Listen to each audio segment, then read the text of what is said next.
Hi everyone. आज हम देखेंगे BEGLA 136 जो कि है English at the work place. इसका जून 2023 का क्वेश्चन पेपर। ठीक है, तो इससे पहले आपसे 2-3 महीने पहले जो एग्ज़ाम हुआ था उसका ये पेपर है।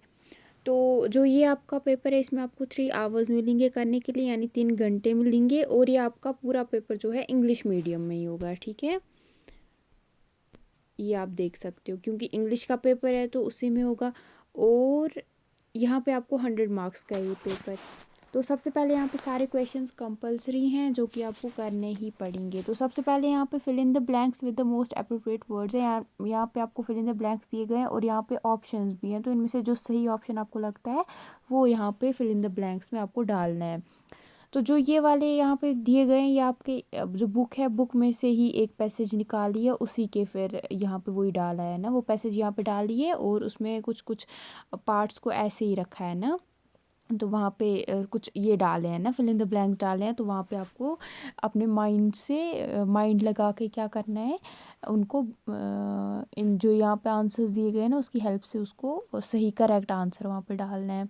ऑप्शंस जो दिए गए हैं उसमें से करेक्ट ऑप्शंस के अंदर ही, जैसे प्रोग्रेसिव स्टैटिक है तो यहाँ पे ऑप्शन 2 हैं तो उनमें से ही एक सही आंसर है, तो वो यहाँ पे डालना है। तो इस बार भी सेम यही होगा, बुक के अंदर से ही कहीं से एक जो मैंने आपको ऑलरेडी इसमें बहुत सारा पढ़ा के रखा है तो उनमें से ही जो पैसेजेस जो है ना वही डाली जाएंगी और वहाँ पे आपको उसमें कुछ मिसिंग रखेंगे वर्ड्स और वो बोलेंगे ये डालो यहाँ पे सही। जैसे देखो यहाँ पे कि I have been in this job so long that I feel. तो सबसे पहले जो है ये बोल रहा है कि मैं इस जॉब में बहुत टाइम से हूँ और मुझे लग रहा है कि जैसे ये मेरी जो जॉब है इसमें कोई क्या नहीं हो रहा है। प्रोग्रेसिव होता है कि आगे बढ़ना और कुछ आगे जाना, कुछ नया सीखना। स्टैटिक होता है एक ही जैसा रहना। तो I feel my career is more और लेस। तो क्या है, ये बोल रहा है कि मैं एक इसी जॉब में हूँ बहुत टाइम से और मुझे ऐसा लग रहा है मेरा जो करियर है वो क्या है, उसमें कुछ भी नहीं हो रहा है, वैसे का वैसा ही है। तो यहाँ पे स्टैटिक आएगा। ठीक है, उसके बाद था कि it is interesting to dash the possibilities. तो हमें हमेशा ये बहुत अच्छा रहता है कि ये बहुत इंटरेस्टिंग होता है कि हम अलग अलग करियर जो ऑप्शंस होते हैं उसके बाद उसको एक्सेप्ट करें कि उसको ढूंढें, एक्सप्लोर करें, नया नया उसके बारे में पता करें। तो यहाँ पे क्या है, एक्सेप्ट, एक्सेप्ट नहीं सॉरी, एक्सप्लोर आएगा यहाँ पे। ठीक है, यानी नए नए इनको एक्सप्लोर करना है। एक्सेप्ट तो नहीं कर सकते हो ना, आप कितनी ही जॉब्स कितने ही करियर्स में आप जाओगे, आपकी लाइफ ही उसी में निकल जाएगी फिर। तो ये यही है, यानी एक्सप्लोर करना, अलग अलग करियर्स के बारे में पता करना।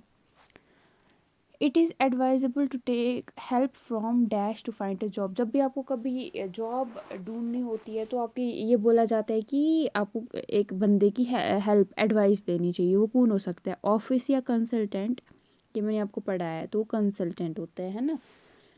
उसके बाद है sometimes in the dash world today jobs are not advertise. तो आजकल के ज़माने में बहुत बार ऐसा होता है कि जॉब्स को एडवर्टाइज नहीं किया जाता है। क्यों नहीं किया जाता है, क्योंकि ये आजकल का जो टाइम है वो बहुत ज़्यादा कम्पिटिटिव है ना। तो ये है। उसके बाद है jobs are advertised in the dash section of the. जो जॉब्स होती है ना वो किस सेक्शन में पेपर के एडवर्टाइज करी जाती हैं, ये भी मैंने आपको पढ़ाया है। वो करी जाती हैं मैट्रिमोनियल। क्या होता है मैट्रिमोनियल, होता है जहाँ पे वो शादी वगैरह का वो होता है ना वो सेक्शन, वहाँ पे होता है देखिए शादी के रिलेटेड जो भी वो रिश्ते जो है वो वाला सेक्शन होता है रिक्रूटमेंट वाले में। ठीक है, तो यहाँ पे आपको रिक्रूटमेंट वाला रखना है। A brilliant idea which occurs suddenly is. ऐसा कोई बहुत अच्छा आइडिया जो अचानक से आपके माइंड में आ जाए, वो क्या होगा, वो होगा ब्रेन वेव। उसको हम क्या बोलते हैं, brain wave. A phrase meaning knowing what the ultimate aim is. तो एक ऐसा फ्रेज बोला जाता, एक फ्रेज है जिसका ये जो क्या है, नोइंग व्हाट द अल्टीमेट। जब आपको उस फ्रेज, वो फ्रेज ये है कि आपको पता हो कि आपका एम क्या है लाइफ में, उसको क्या बोला जाता है, उसको बोला जाता है गोल। A phrase, a phrase reforming to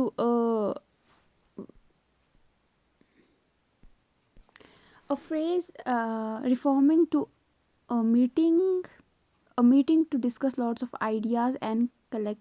selectively choosing the best one. तो एक फ्रेज़ है जो कि बोला जाता है कि एक इसमें मतलब वो ये है कि एक मीटिंग जहाँ पे बहुत सारे लोग मिलके मीटिंग करें और वो आइडियाज़ वगैरह को डिस्कस करें ताकि फिर वो एक बेस्ट आइडिया को चूज़ कर सकें। उसको क्या बोला जाता है? उसको बोला जाता है ब्रेन स्टॉर्मिंग सेशन। ठीक है। फिर रिमेम्बरिंग समथिंग आफ्टरवर्ड्स इज़, तो बाद में कोई चीज़ जैसे आपने पढ़ी है फिर बाद में उसको वापस से याद करना, उसको क्या बोलते हो आप? रिकॉल। ठीक है।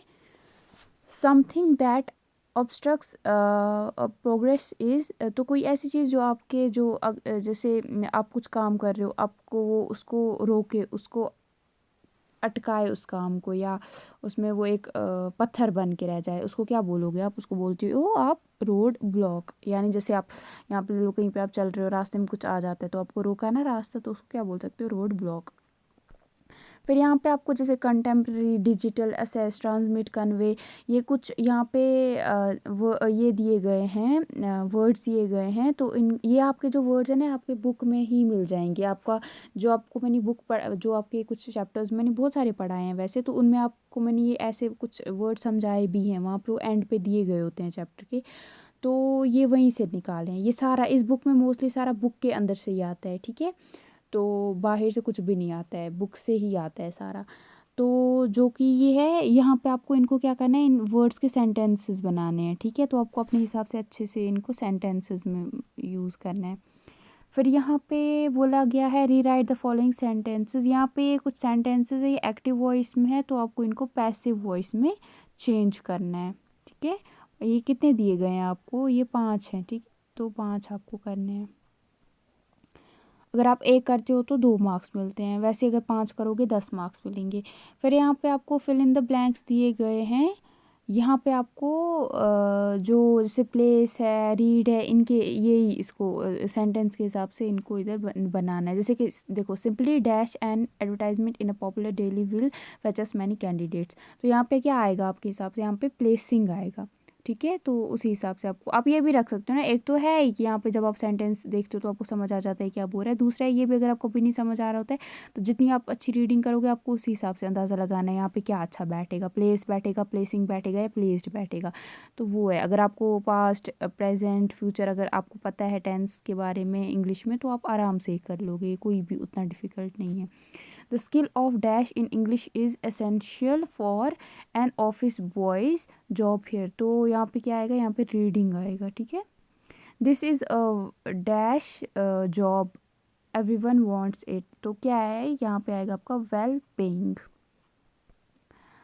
तो फिर है यहाँ पे please show me a few samples of dash letter. तो यहाँ पे कवरिंग लेटर आएगा। तो ये भी आपका सारा बुक के अंदर से ही आया है, बुक के बाहर से कुछ भी नहीं आया, सारा बुक। जितने अच्छे से आप बुक को पढ़ोगे उतने अच्छे से आप याद कर सकते हो। फिर यहाँ पे आपको यूज़ मेन क्लॉज और इफ़ क्लॉज के 2 यहाँ पे पूछे गए हैं, 2, हाँ 2 पूछे गए हैं, वो आपको कर लेने हैं। उसके बाद है she gave me this ring dash very upset if I lost it. तो उसने मुझे ये एक रिंग दी है, तो अगर मैं खो दूँगा तो फिर मुझे उसको मेरे पे बहुत गुस्सा आएगा। तो उसके बाद यहाँ पे आपको एक और पूछा गया है लिटमस पेपर के बारे में कि वो रेड हो जाता है अगर हम उसको एसिड में डिप करते हैं। तो मुझे लग रहा है यहाँ पे डिप ही आना चाहिए, बट आप प्लीज़ मुझे बताना यहाँ पे क्या आना चाहिए, करेक्ट क्या होगा। मेरे हिसाब से डिप ही रहेगा यहाँ पे, but I am not sure, तो आप मुझे प्लीज़ बता देना।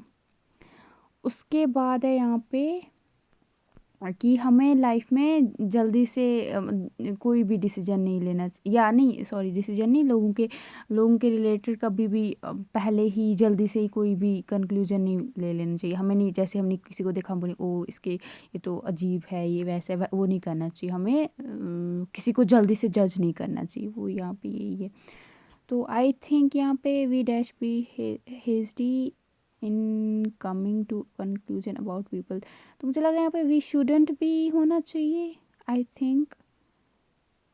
तो पता नहीं, आप मुझे बता देना आपके हिसाब से क्या है यहाँ पे।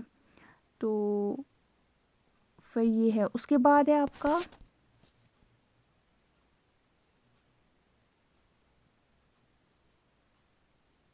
I will have completed my task dash Monday, तो मैंने मंडे तक अपना काम ख़त्म कर लिया होगा। तो यहाँ पे क्या लगता है आपको? यहाँ मुझे लग रहा है यहाँ पे I will have completed my task by Monday. ठीक है, तो ये यहाँ पे उसके बाद वापस से बुक के अंदर से ही आया है और आपके प्रीवियस ये क्वेश्चन पेपर्स असाइनमेंट है वहीं से वापस रिपीट हुआ है, कुछ भी अलग से नहीं आया है, वही है, सेम वैसा ही है। तो अगर आपको पता होगा तो आप को अगर आपने पेपर्स देखे हैं प्रीवियस तो आपको समझ आ जाएगा। तो सेम यही है। अभी अगर आप इस प्रीवियस को अच्छे से सॉल्व करते हो ना, ये वाला जो क्वेश्चन आपके लिए तो प्रीवियस हो गया ना ये, तो अगर आप इसको अच्छे से सॉल्व करते हो, आप जो अभी आने वाला पेपर है वो आप उसमें बहुत अच्छा स्कोर करोगे अगर आप ये अच्छे से करते हो। अगर नहीं करोगे, आप ऐसे ही जाओगे, फिर थोड़ा मुश्किल है। देखो, सबसे पहले आपको यहाँ पे बोला गया है कि जो ये है ना, यहाँ पे दो आपको ए बी देखे है, तो इनके ऊपर जैसे कैरेक्टरिस्टिक्स ऑफ वर्क एथिक्स क्या है और स्टेजेस ऑफ प्रेजेंटेशन क्या होते हैं, बुक के अंदर से ही है। तो ये आपको 150 वर्ड्स में लिखना है, यानी 1.5 पेज पे लिखना है आपको। उसके बाद आपको एक छोटी सी सीवी बनानी है उस जॉब के लिए जो आप ज्वाइन करना चाहते हो। उसमें आपको अच्छे से अपना एजुकेशनल जो क्वालिफ़िकेशन है, प्रोफेशनल क्वालिफ़िकेशन है, वो अच्छे से उसमें बतानी है। ये मैंने आपको पढ़ाया है, ये आप देख सकते हो। उसके बाद आपको एक letter prepare a job application letter in response to an advertisement for the post of a sales manager in corporate firm. तो एक कॉर्पोरेट फर्म है जहाँ पे जिनको एक सेल्स मैनेजर की ज़रूरत है, उन्होंने एक पोस्ट डाली एडवर्टाइजमेंट के थ्रू। तो उसमें उस एडवर्टाइजमेंट जो वो है उसको, उसके रिस्पॉन्स में आपको एक जॉब एप्लीकेशन लेटर लिखनी है उस कॉर्पोरेट फर्म को। ठीक है, तो यही है यहाँ पे। उसके बाद है you are planning to appear for interview for the position of business development executive.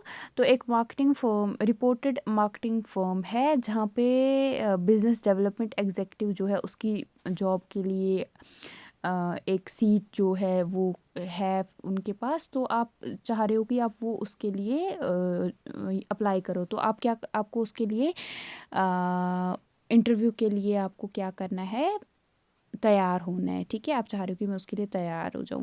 तो अब क्या करना है, उसके लिए तैयार होने से पहले आपको क्या करना है, write out 10 questions you expect to be asked and your answers to these questions.